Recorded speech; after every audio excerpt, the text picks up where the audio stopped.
Hello, and welcome to Catholicism in the Car. My name is Parker Zerbal.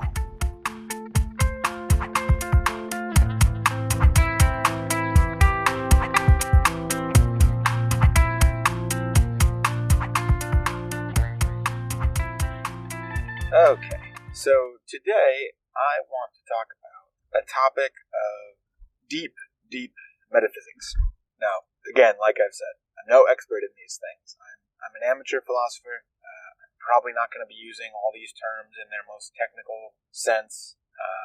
I'm going through Aristotle's works right now, so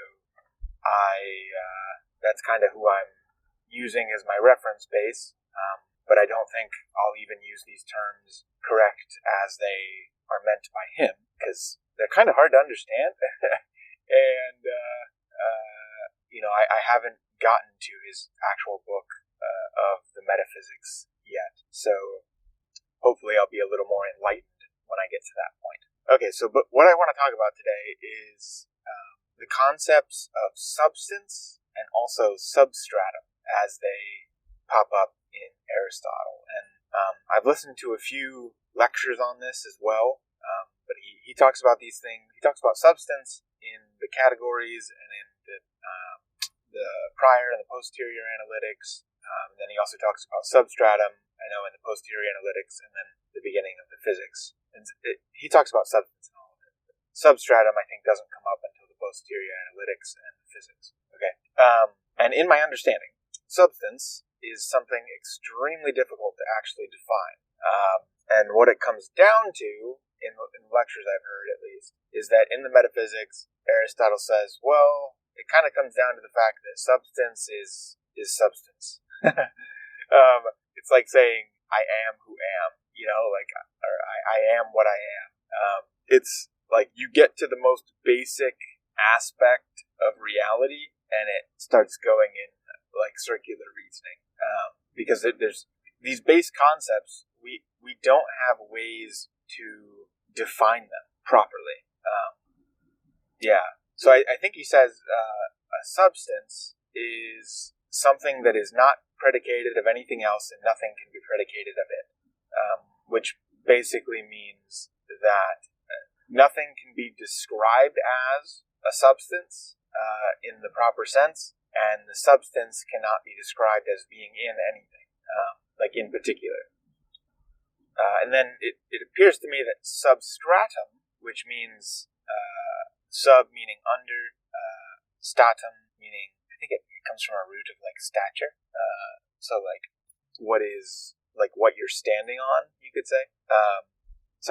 It's substratum, I think, not substratum, which is like a geological term, I think. Or they might be the same word, just used in different contexts. Anyway, I believe they have both the same roots of under and then so standing on top of, or what is under what you're standing on, kind of thing. So it's basically what underlies our philosophical thoughts and our philosophical paradigms. So at the base, it seems to me that substance is what is the substratum of everything. Okay, and I hope I'm expressing this rightly. If not, I'll correct myself later once I get into the metaphysics and start to really think about these terms more deeply. And it just started raining, so hopefully that doesn't interfere with how you can hear me. So I find it just fascinating, but yet it also makes sense that this very basic idea, like the most basic idea we can have, this what Aristotle calls substance,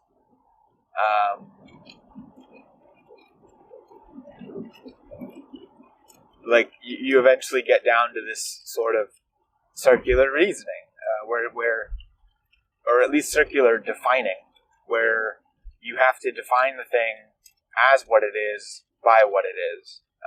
I guess there are certain things in dictionaries that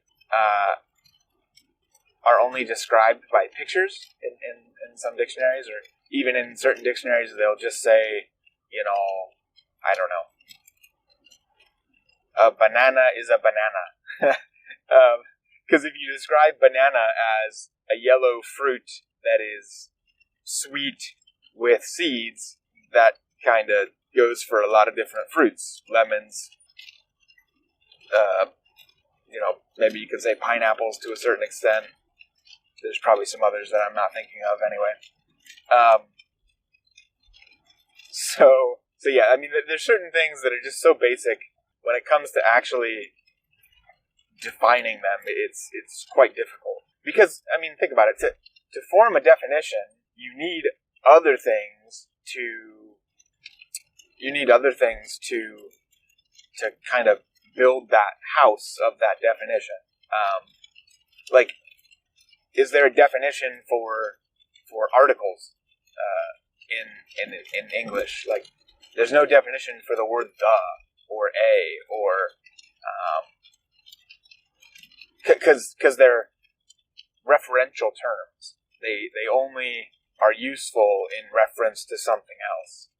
They can't stand alone. They're what Aristotle would call correlatives.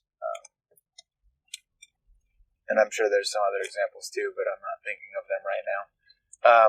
Yeah. So this concept of substance, that which nothing can be predicated. Let's see. How do I say this again? I said it right the last time. Substance is that which nothing is predicated of, and of which nothing can be predicated. So if you're getting caught up by the word predicated, just think like described of, I guess, is an easier way to think about it. So like nothing can be described, even though described is still not quite the right term. Predicated is a hard thing to convey. It's another one of these things where it's harder to define. When I predicate whiteness of something, it means that thing has the aspect of being white. Okay.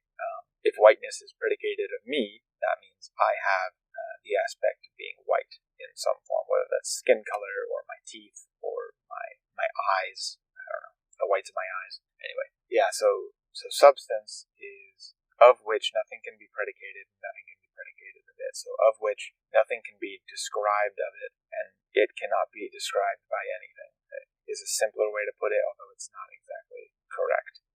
Yeah. And then substratum being that thing which underlies everything else. So a substance is a substratum.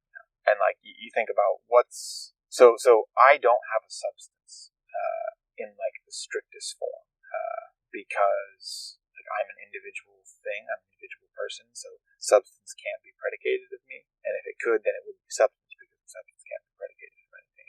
Nothing can be predicated of substance. Okay. So I can't have substance according to Aristotle.